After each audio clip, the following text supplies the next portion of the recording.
Olá pessoal, eu sou a professora Gisele Mendes da Universidade Estadual de Maringá. Estamos aqui hoje para mais um episódio do nosso quadro intitulado Novidade Legal, no nosso canal Professora Gisele Mendes do YouTube. Bom, estamos no mês do Setembro Amarelo, um mês que adverte para a importância da prevenção ao suicídio. Por isso, nós não poderíamos deixar de falar de uma novidade legal muito importante que aconteceu recentemente em nosso país, que é uma ampliação do espectro do crime de induzimento, instigação ou auxílio ao suicídio. Essa alteração na legislação relativa à participação em suicídio, ela aconteceu através da Lei 13.968, de 26 de dezembro de 2019. É uma lei que saiu logo depois do pacote anticrime, que também saiu na época do Natal, mas é a Lei 13.968, ou seja, um pouquinho após o pacote anticrime, e que alterou e ampliou especificamente o artigo 122 do Código Penal. Bom, nós já sabemos que o artigo 122, ele pune a participação no suicídio de outrem. Importante dizer que o suicídio não é um ato punível, mais do que isso, ele não é um ato ilícito no Brasil. Ele não acarreta qualquer consequência e nem poderia, não é, pessoal?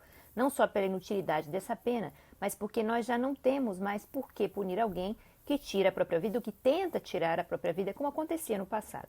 Antigamente, negava-se sepultura católica às pessoas que tiravam a própria vida, que cometiam suicídio, ou, de qualquer maneira, se excomungava a família, as pessoas ligadas à pessoa que tinha praticado suicídio, familiares do morto, uma maneira de reprovação social do suicídio. Hoje por hoje, passado bastante tempo, desde a Idade Média, a gente tem uma evolução desse pensamento e considera-se que o suicídio não é um ato punível. Mais do que isso, ele não é um ato ilícito e não merece qualquer tipo de punição, seja a própria pessoa que tentou tirar a própria vida e muito menos aos seus familiares, não é mesmo? Mas o Estado pune sim as pessoas que estão no entorno do suicídio e que auxiliam a sua prática. Então, nós temos cada vez mais alguns acontecimentos ligados à indução e ao estímulo ao suicídio através de desafios, de jogos, que eles atingem sobretudo crianças e pessoas que passam por algum tipo de enfermidade mental, de sofrimento mental, e que podem levar, sim, a uma forma de participação ou de auxílio ao suicídio. Antigamente, quando nós tínhamos a conformação do artigo 122 antes da Lei 13.968, que é a novidade legal que nós vamos falar hoje, nós tínhamos o induzimento, a instigação ou auxílio ao suicídio como um crime que só era punível se chegasse realmente à prática de algum tipo de lesão grave em relação ao suicida ou quando ele conseguisse tirar a própria vida. Então, nós tínhamos um crime que, por si só, não era punido na sua mera conduta de induzir, instigar ou auxiliar, mas que precisava de condições objetivas de punibilidade, que eram justamente os resultados mais graves, lesões e morte do suicida, para que houvesse efetivamente a punição. Bom, essa legislação foi sensivelmente alterada com a Lei 13.968, pessoal. Nós temos ali o induzimento, a instigação, o auxílio ao suicídio e também a automutilação. O que nós temos no artigo 122 caput, a partir da alteração da Lei 13.968 de 2019? Primeiro, induzir é dar a ideia do suicídio, não é? Instigar é fortalecer a ideia da pessoa que quer tirar a própria vida. E, finalmente, auxiliar é prestar auxílio moral ou material, seja através da entrega de instrumentos, de uma arma de fogo, de um veneno, enfim, através de aconselhamentos para que a pessoa tire a própria vida. A lei alterou essa conformação, então nós temos o induzir e instigar e o prestar auxílio material, através de instrumentos, mas não mais através de aconselhamentos, o chamado auxílio moral. Então, é restringir um pouco o âmbito do tipo.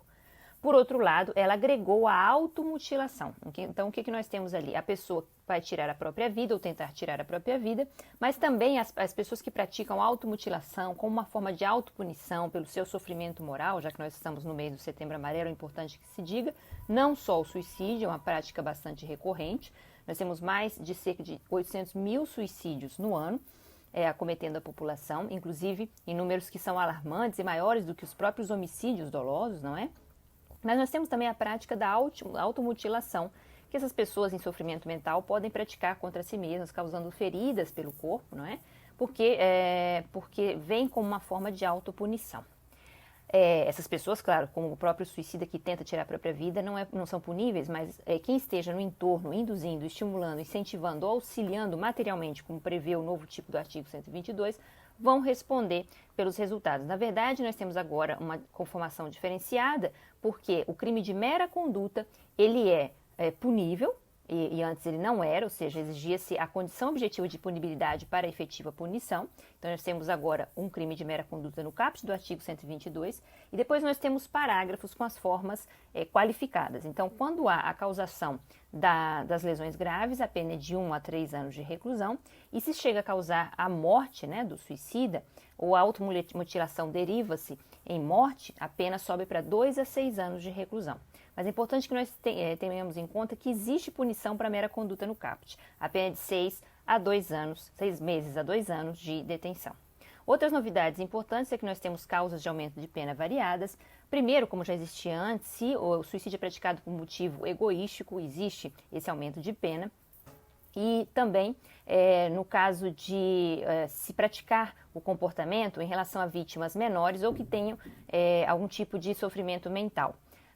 Nesse caso, a vítima menor é importante que se diga, é a vítima menor de 18 anos, ok, pessoal? Porque a vítima menor de 14 anos é a idade da disponibilidade dos bens jurídicos no direito penal brasileiro, levando-se em conta o parâmetro dos crimes sexuais, dos crimes contra a dignidade sexual, que nós já comentamos aqui no nosso canal. O menor de 14 anos ele sofre estupro de vulnerável, então nós temos que os 14 anos são o parâmetro para disponibilidade de bem jurídico no nosso ordenamento. O que nós temos ali? Que abaixo dos 14 anos vai haver a punição pelo homicídio em autoria imediata.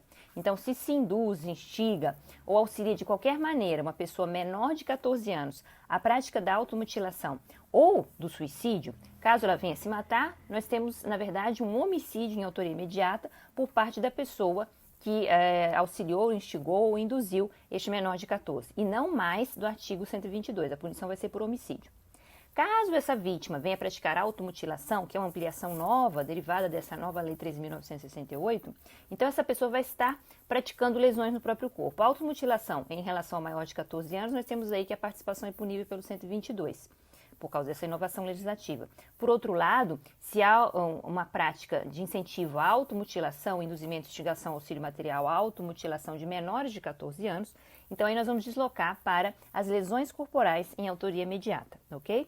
E isso é muito evidente porque o próprio tipo penal, o novo tipo penal do artigo 122, nos parágrafos 6º e 7º, embora não haja necessidade, ele deixa muito claro, se a vítima é menor de 14, tem alguma deficiência mental ou doença mental grave, ou por qualquer forma não pode oferecer resistência contra esse induzimento, instigação ou auxílio material ao suicídio ou à automutilação, a punição do autor é pelas regras do artigo 129, lesões corporais, ou 121, homicídio em autoria imediata, ok? Isso já é um raciocínio doutrinário, a partir da dogmática penal, bastante óbvio. E no artigo 122, da forma como ele estava redigido anteriormente, também se fazia o mesmo raciocínio, ou seja, a causa de aumento de pena que nós temos hoje em relação ao parágrafo 3º, só vai se verificar se o menor é menor de 18, mas maior de 14 anos. Aí nós continuamos na esfera do artigo 122. Se por acaso nós falamos de um menor de 14 anos, nós obviamente vamos para os casos de autoria imediata, porque o autor do crime se vale de um instrumento inculpável para praticar um crime que na verdade é de lesões corporais ou de homicídio contra a vítima. Bom, finalmente, é importante ver que há duas outras causas de aumento nos parágrafos 4º e 5º do artigo 122. Ele agora tem 7 parágrafos, né? Então, nos parágrafos 4º e 5º, nós temos aumentos bastante importantes, considerados relevantes nesses momentos em que as mídias sociais são utilizadas para as práticas deste crime, principalmente do crime de participação no suicídio de outrem. O parágrafo 4º, ele dobra a pena caso o crime seja praticado através de redes sociais. Isso é bastante frequente nos dias de hoje, não é? Então, a pena é dobrada, a pena que já pode chegar a 6 anos de reclusão vai ser dobrada se houve a utilização de mídia social, de rede social, ou se há transmissão ao vivo desse suicídio pela internet. E no parágrafo 5º nós temos o aumento de metade da pena, caso o autor desse induzimento, instigação, auxílio material seja líder de algum grupo na internet. Por exemplo, ele seja o administrador ou coordenador de um grupo de WhatsApp. E ele leve, induza, instigue, auxilie materialmente alguma pessoa deste grupo à prática da automutilação ou do suicídio. Aí a pena é aumentada da metade, mas é um aumento considerável também. Bom, o fato é que o novo artigo 122 tem uma grande conformação muito mais ampla do que antigamente, não só por inserir a automutilação, mas por todas essas causas de aumento e essas diferenças que nós acabamos de ver, inclusive em relação à fixação por lei das hipóteses de autoria imediata. A Lei 13.968 trouxe todas essas novidades, e são extremamente relevantes no que se trata da proteção à vida, mas algumas críticas a doutrina costuma fazer, principalmente pelo fato de que se trata de um crime contra a vida, artigo 122, situado no primeiro capítulo do título 1º da parte especial do Código Penal, mas que trata de automutilação, não é mesmo? E a automutilação é um crime que lesiona o quê? A integridade física das pessoas e não a vida. Então, talvez a situação e a localização não sejam as mais adequadas. De qualquer maneira, também houve um agravamento das penas, não pelas penas em si, que não passam de 6 anos, como também acontecia na anterior conformação do artigo 122. Mas nós temos o fato de que o crime de mera conduta é sim punível, quando antes ele não merecia punição e ficava condicionado a condições objetivas de punibilidade para que houvesse aplicação da pena. Outra alteração e outra maior severidade na atuação do legislador na proteção desses bens jurídicos, vida e integridade física. Bom, essas são as alterações promovidas pela Lei 3.968 de 2019. Essa é a novidade legal de hoje, espero que vocês tenham gostado. E voltamos proximamente com mais quadros do nosso canal Professora Gisele Mendes do YouTube. Muito obrigada.